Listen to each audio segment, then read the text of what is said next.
우리에게 주신 하나님의 말씀 마태복음 5장 38절로 48절까지 말씀 제가 봉독해 올리겠습니다.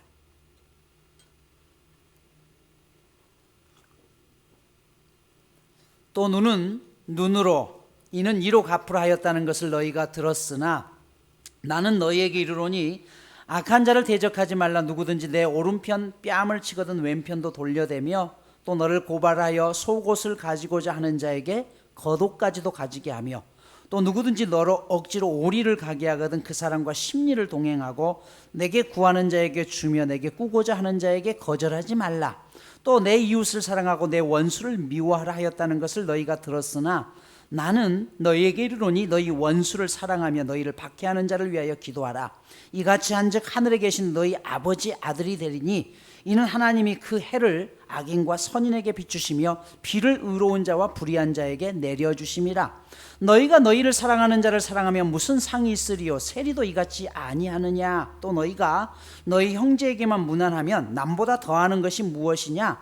이방인들도 이같이 아니하느냐? 그러므로 하늘에 계신 너희 아버지의 온전하심과 같이 너희도 온전하라. 아멘. 신앙생활 하시면서 여러분들이 가장 힘든 게 뭘까요? 여러 가지가 있겠지만 대부분 뭐냐면 관계에서 문제입니다. 교회 안에서 함께 가까웠다가 어떤 이유든지 깨지게 되면 그 사람을 보는 것 자체가 힘들고 함께 이 교회를 다녀야 되나? 결국 그래서 견디지 못하면 교회를 떠나기도 합니다. 사람은 누구나 본능적으로 당한 자에게만큼 갚아주고 싶죠. 세상 사람들도 이렇게 한다는 것이에요. 그런데 예수님은 오늘 우리에게 그럼에도 불구하고 너희가 참고 이해하고 기도하라는 것이에요. 쉽지 않습니다. 오늘 보면 38절에 뭐라고 있어요? 또 눈은 눈으로 이는 이로 갚으라 하였다는 것을 너희가 들었다라고 이야기해요. 그러니까 눈은 눈으로 갚고 이는 이로 갚다. 야, 하나님 공평하신 분다. 구약의 율법에 이걸 동형보복법이라고 이야기를 해요. 근데 이 말씀을 잘못 오해하신 분들이 참 많습니다. 똑같이 복수하라 그런 뜻이 아니에요. 여러분 어렸을 적부터 우리가 보았던 중국 영화 기억하시죠? 어렸을 때 한번 생각해 봐요. 아버지와 어머니가 부모가 다른 어떤 사람들에 의해서 삶을 마감해요. 그러면 이 아버지가 죽으면서 그러죠. 아들아 내 원수를 꼭 갚아다오. 그러면 이 아들이 열심히 무술을 연마해가지고 어떻게 해요? 우리 아버지를 죽인 원수 죽여라. 그랬더니 또 그 가족에 또 딸이 있네. 그 아버지가 죽으면서 딸아 내 원수를 갚아다오. 결국 이 원수는 또 다른 원수를 계속해서 갚아대는 것이죠. 복수는 또 다른 원한을 가져옵니다. 성경에 나오는 눈은 눈, 이에 이라는 말은 1차적으로 과잉 보복을 하지 말라는 것이에요. 본래의 정신은 한 대 맞은 사람은 한 대 때려서 보복하라는 보복법이 아니라 보복하라는 보복법입니다. 그래서 과하게 여러분 내가 열받으면 상대방이 요만큼 때렸는데 내가 똑같이 되나요? 더 힘이 들어간다는 것이에요. 또한 이 법을 주신 원래의 목적은 뭐냐면 네가 한 대 맞았으니까 그래 성경에 한 대 맞으면 한 대 때리라고 했으니까 때려야지. 그게 아닙니다. 원래 주신 목적은 재판장에게 주는 거예요. 왜요?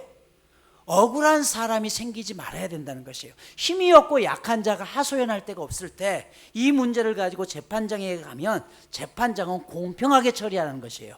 한 대 맞았으니까 똑같이 한 대 때리도록. 그래서 정말 억울하고 약한 사람들이 손해보지 않도록 하라는 법이 이 법입니다.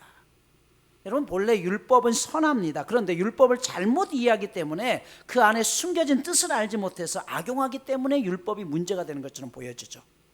이 세상의 법도 마찬가지 아닙니까? 법은 만인 앞에 평등해야 되죠. 사실 법이 필요한 이유는 뭐예요? 힘없고 약한 사람을 위해서 필요한 것이에요. 그런데 여러분들이 느끼는 법이 평등합니까? 아니죠. 이걸 악용하기 때문에 그래요. 본문 오늘 39절부터 42절까지의 내용은 우리가 이 세상을 살아가면서 참 힘든 거예요. 자, 첫 번째 뭐라고 했어요? 누구든지 내 오른편 뺨을 치거든 왼편도 돌려대라라고 이야기했어요. 우리 옆에 계신 분들 한번 이렇게 서로 마주 봐봅시다. 오른손 들어보세요. 그리고 오른손 들어보세요. 오른손으로 상대방의 오른편 뺨을 한번 만져보세요. 때리지는 마시고. 왼편 말고 오른편. 예. 오른편 뺨을 만지려면 어떻게 돼야 돼요? 이게 이렇게 만지면 왼편이에요. 그렇죠? 그러면 왼손으로 해야 되나요? 아니요. 이건 뭐냐면 손등으로 때리는 거예요. 손등으로 때리면 오른편 뺨이 맞습니다. 이건 여러분 굉장히 사실은 자존심을 상하게 하는 것이, 우리 자체도 구약시대에 손등으로 상대방을 때린다는 것은 그 사람의 모든 인격을 무시하고 자존심을 다 망하게 한다는 것이에요. 그럼에도 불구하고 참아내라는 것이에요. 쉽지 않습니다. 두 번째, 너를 고발하여 속옷을 가지고 오자 하는 게 겉옷까지도 가지게 하라고 했습니다. 여러분, 유대인의 겉옷은 우리가 입는 이런 겉옷이 아니에요. 이 겉옷은 저녁이 되면 모포로 사용하기도 했고요, 이 옷에 옷술이 신분을 상징하기도 해요. 그래서 돈이 없으면 이 옷을 가져다가 오늘날로 이야기하면 전당포에 맡기면 돈을 줬어요. 하지만 성경은 뭐라고 했냐면 그 옷을 아무리 저당 잡았어도 해가 지기 전에 돌려주라는 거예요. 왜? 저녁이 되면 이 이스라엘 날씨는 쌀쌀해집니다. 추워요. 그러니까 그가 가지고 있는 마지막, 이게 자존심이고 마지막 재물이라는 것이에요. 그거를 아무리 전당을 잡았어도 돌려주라는 것이에요. 여러분, 이 겉옷이 의미하는 게 무엇입니까? 자신이 가지고 있는 마지막 권리를 뺏지 말아야 된다는 것이에요. 디모데후서 4장에 보면 바울이 로마의 감옥에서 자신의 죽음이 임박해 옴을 알죠. 그래서 디모데에게 편지를 하면서 뭐라고 했어요? 디모데야, 드로아 집에 있는 내 겉옷을 가져다 주고 가죽 종이에 쓴 편지를 가져오라라고 이야기해요. 많은 사람들은 사도 바울이 겨울을 보내면서 추웠기 때문에 이 옷을 가져오라고 했다고 생각합니다. 그러나 여러분, 사도 바울의 옆에 수행원들도 있었고 그가 얼마든지 다른 겉옷을 구할 수 있었던 상황이에요. 그러면 이 겉옷이 의미하는 게 뭐냐면 나의 모든 권위를 너에게 위임한다는 것이에요. 내가 가지고 있는 모든 고난을 디모데 너에게 줄 테니 너가 나를 대신해서 목회하고 교회를 돌보라는 것이, 이게 옷의 상징입니다. 나의 마지막 자존심이에요. 신약시대에 최초의 순교자 스데반을 돌로 치기 전에도 사람들은 자신의 겉옷을 사울이라는 사람의 발 앞에 두었다라고 이야기해요. 사도행전 7장 57절은 이렇게 얘기하죠. 그들이 큰 소리를 지르며 귀를 막고 일제히 그에게 달려들어 성 밖으로 내치고 돌로 칠세 증인들이 옷을 벗어 사울이라는 청년의 발 앞에 두니라. 무슨 말이에요? 당신의 권위에 내가 복종하겠다는 것이에요. 당신이 하라고 하면 하고 하지 말라면 하지 않겠습니다. 여러분, 예수님이 종려주일날 예루살렘에 입성할 때도 많은 사람들이 종려나무가지를 흔들죠. 그리고 다음에 이루었던 행동이 뭐였어요? 자신들의 겉옷을 펴서 예수님이 가는 길바닥에 깔았다라고 했어요. 당신이 하라는 대로 하겠습니다. 당신이 우리의 주인이십니다는 그런 뜻인 것이에요. 최초의 순교자였던 이 스데반은 하나님의 방법으로 기독교의 역사를 바꿔놓습니다. 그가 돌에 맞아 순교하는 건 변함없는 사실이었지만 그 가운데 보여졌던 태도가 달랐어요. 죽음 가운데 그의 마지막 기도가 무엇이었습니까? 주여, 이 죄를 저들에게 돌리지 마소서. 지금 이 책임자가 누구라고요? 사울이에요. 사울. 사도 바울이었습니다. 그가 스데반을 죽이는 장본인이었다는 것이에요. 그런데 스데반이 돌에 맞아 죽어가면서도 그가 자신을 원망하는 것이 아니라 주여, 이 죄를 저들에게 돌리지 마소서라는 그 말을 보면서 사도 바울이 얼마나 큰 충격을 받습니까? 나중에 사도 바울이 스데반이 당했던 상황을 그대로 자신도 따라하죠. 그가 2차 세계 전도 여행 가운데 루스드라는 성에 들어갔다가 거기서부터 예수를 반대하는 사람들에 의해서 돌로 맞아 죽어요. 돌에 맞아서 그 자리에 쓰러집니다. 피를 철철 흘리고 정신을 잃었어요. 사람들이 질질 끌고 간 다음에 성 밖에다 집어 던져요. 왜? 죽은 줄 알고. 그런데 피를 흘리고 쓰러져 있던 바울이 나중에 그 자리에서 일어나죠. 그리고 그 피가 흘리고 그만큼 고생했으면 어때요? 가서 숙소에 가서 실만도 하잖아요. 다시 누스드라 성으로 다시 갑니다. 이 모습을 보았던 사람이 바로 디모데라는 제자였어요. 왜 사울이 이렇게 할 수 있었을까요? 자신이 돌로 죽이게 했던 스데반이 죽으면서까지 결코 원망하지 아니하고 이 죄를 돌리지 말라고 했던 것처럼 사도 바울은 그것을 보았어요. 내가 돌에 맞아서 지금 나를 치는 사람들을 원망하는 것이 아니라 그럼에도 불구하고 그들에게 가서 나는 복음을 전하고 원망하지 아니하고 하나님의 사랑을 전해야 된다. 여러분, 이것이 사도 바울이었습니다. 그리고 디모데가 그것을 본 다음에 이 디모데가 사도 바울의 여기서 반해버리죠. 그리고 평생 자신의 스승으로 모시고 다녀요. 나중에 사도 바울이 디모데를 향해서 뭐라고 했죠? 너는 참 나의 아들이다라고 이야기해요. 바로 자신의 권위를 겉옷을 통해서 다 주겠다는 것이에요. 어거스틴이 이런 말을 했습니다. 교회가 바울이라는 사람을 얻게 된 것은 전적으로 스데반의 죽음 덕분이었다라고 이야기해요. 원망하지 아니하고 용서하는 그 모습을 통해서 사도 바울의 하나님의 사랑이 들어오기 시작했다는 것이죠. 여러분, 이런 뜻을 안다면 예수님께서 겉옷을 내어주라는 의미가 무엇인지 알 수가 있습니다. 당연히 가져야 되는 최소한의 권리까지도 포기할 수 있느냐, 남은 자존심까지도 포기할 수 있느냐는 것이에요. 여러분, 우리가 서로 간에 갈등이 생기면서 왜 포기하지 못해요? 내가 왜 먼저 사과해야 돼? 내가 잘못한 게 아니라 지가 잘못했는데.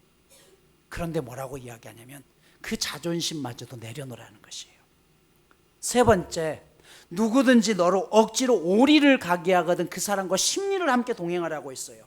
예수님께서 십자가를 지고 골고다를 향해서 달려 십자가를 메고 가실 때에 이미 힘이 빠져버리고 온몸에 피가 낭자했던 예수님은 그 자리에 쓰러집니다. 그러자 그곳에 순전히 구경 왔던 구레네 사람 시몬이라는 사람이 있었죠.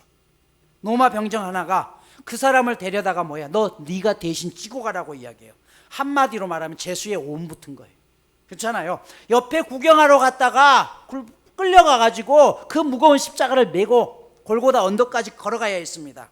여러분, 당시 이스라엘은 로마의 속국으로 있었기 때문에 누군가가 창을 들이대고 가자고 하면 가야 된다는 것이에요. 짐을 운반하라면 해야 돼요. 그렇다고 그걸 해서 대가가 있느냐? 없습니다. 누군가 힘을 가지고 우리를 억지로 누르며 오리를 가게 할 때 그때 에이 재수없어 하면서 분한 마음으로 가는 것이 아니라 기쁜 마음으로 가라는 것이에요. 오늘 본문 42절에서 주목해야 될 단어가 있습니다. 누구든지와 억지로 가게 하거든요. 누구든지라는 것은 같이 가기 싫은 사람이라도 가야 된다는 것이에요. 억지로 가게 한다. 무슨 말이에요? 그러지 말고 기꺼이 기쁨으로 갈 수 있느냐는 것이에요. 네 번째로 오늘 본문에 보면 네게 구하는 자에게 주며 네게 꾸고자 하는 자에게 거절하지 말라라고 있어요. 여러분, 정말 상대방이 어려운 게 있으면 그 모습을 그냥 지나치지 말라는 것이에요. 그런데 여러분, 어떤 사람들은 오늘 이 부분을 악용하는 사람들이 있습니다. 성경에 꾸고자 하는 자를 거절하지 말라고 했으니까 내가 어려울 때 저 사람은 좀 괜찮으니까 돈을 빌려도 되겠구나, 아니면 이용해도 되겠구나 생각하시는 분이 있을지 모르겠어요. 그러나 제가 분명하게 말씀드립니다. 교회에서는 어떤 경우에도 돈을 빌리지도 마시고 꾸어주지도 마십시오. 여러분, 오해는 마십시오. 정말로 그분이 갑자기 어려움을 당해서 형편이 어려워질 수 있어요. 그러나 이런 경우는 다 알죠. 갑작스런 사고라든지 그런 경우는 당연히 빌려드리는 게 맞습니다. 그러나 대부분은 그렇지 않아요. 누군가가 여러분들에게 돈을 빌려달라고 한다면 섭섭하더라도 거절하십시오. 그렇지 않으면 나중에는 돈도 잃고 사람도 잃고 더 나아가 신앙도 잃어요. 여러분에게까지 돈을 빌릴 상황이라면 한번 상식적으로 생각해 보십시오. 이미 다른 사람들로부터 신뢰를 잃었다는 것이에요. 주위에 더 가까운 사람한테 이미 다 빌렸다는 것이에요. 물론 스스로 자원해서 빌려주신다는 것은 그만큼 신뢰가 있기 때문에 괜찮습니다. 여러분, 목사인 제가 돈을 빌려달라고 해도 앞으로 그럴 일도 없겠지만 빌려주시면 안 됩니다. 그 순간부터요, 묶이는 것이에요.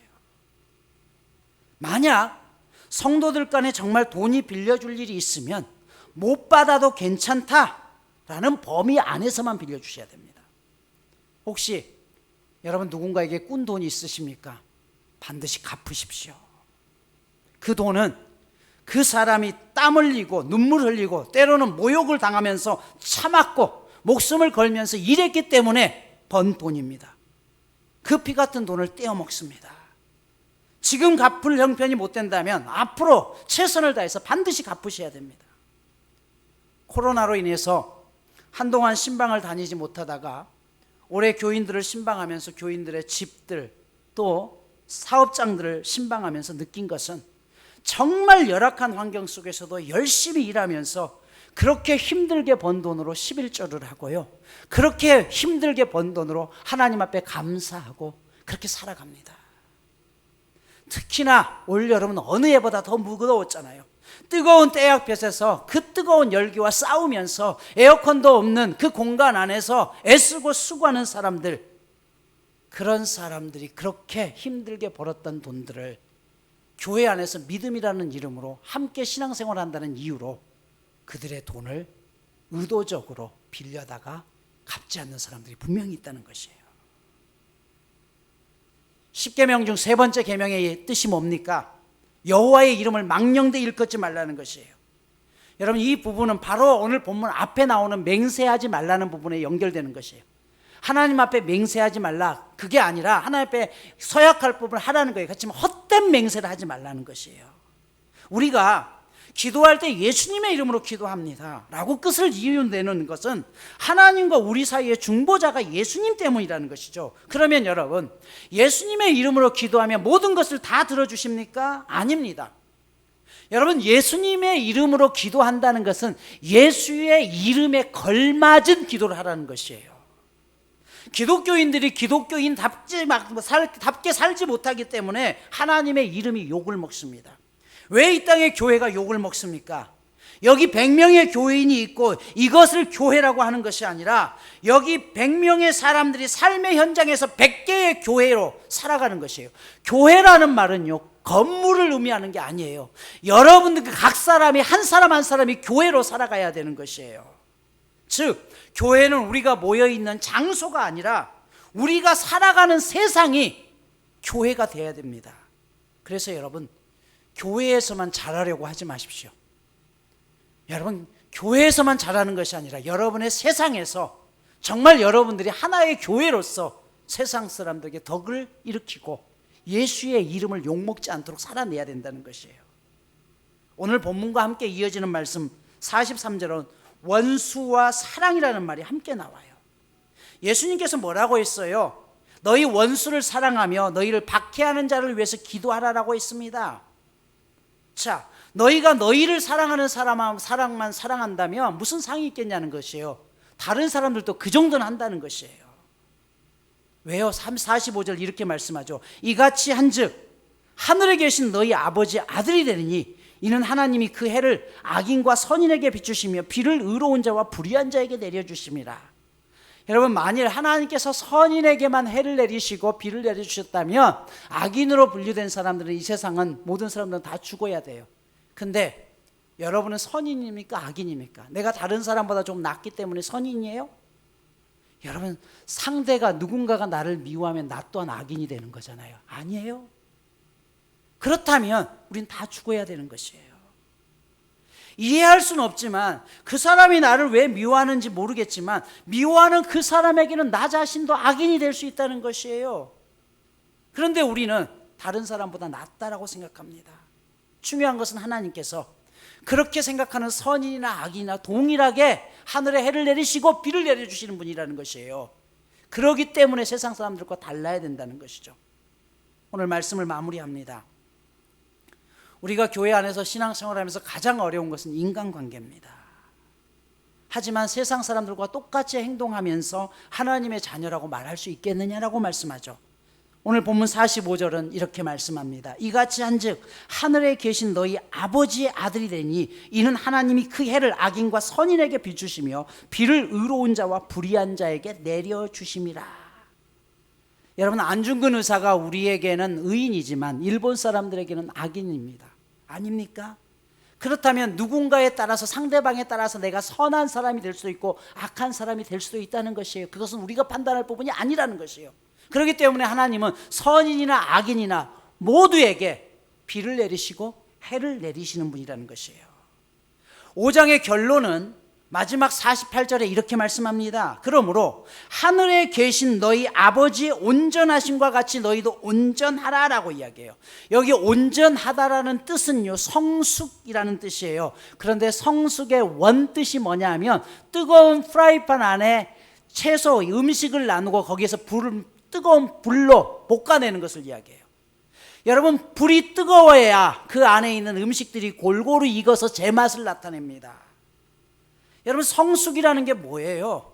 내가 생각이 커졌다는 것이 끝나는 것이 아니라 때로는 고난과 같은 그런 상황 속에 있을지라도 그 안에서도 하나님의 자녀답게 살아내는 것, 이게 성숙한 삶이라는 것이에요. 이게 온전하다는 것이에요. 열심히 기도하고 열심히 말씀을 읽는 것이 성숙한 것이 아니라 때로는 내 삶에 고난이 있고 때로는 내 삶에 어려움이 있는 그런 불길들이 나를 둘러 덮을지라도 그 안에서 그 불 속에서 아름다운 음식이 익듯이 맛을 내는 인생이 성숙이고 이게 온전한 삶이라는 것이에요. 성경은 우리에게 이 땅에서 성공하라고 이야기하잖아요. 성경은 승리하라고 이야기해요.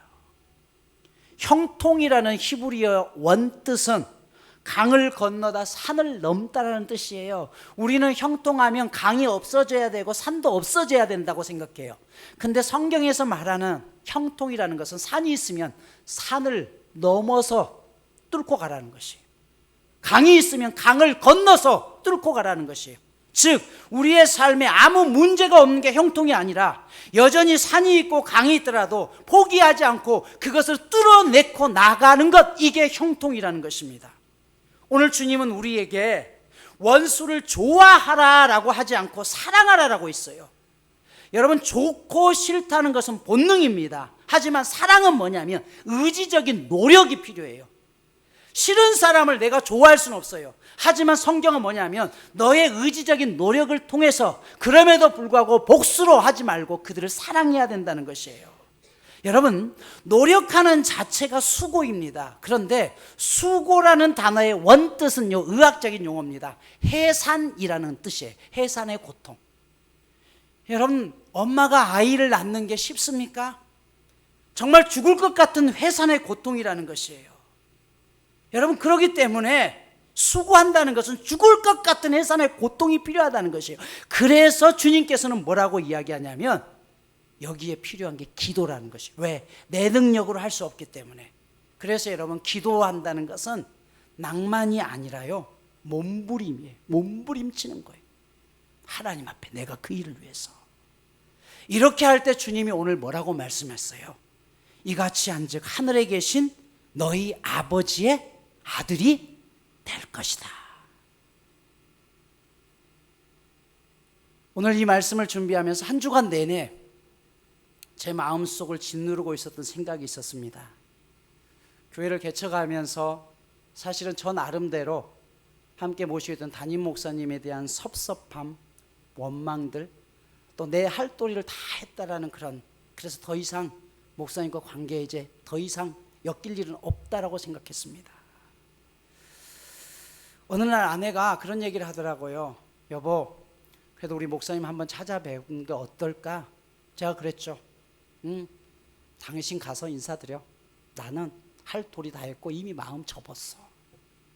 근데 이 말씀을 준비하는 한 주간 내내 하나님께서 너가 찾아가서 죄송하다라고 말씀을 드리라는 것이에요. 여러분, 담임 목사가 되어 보니까 왜 그래야만 하는지를 알 수가 있었습니다.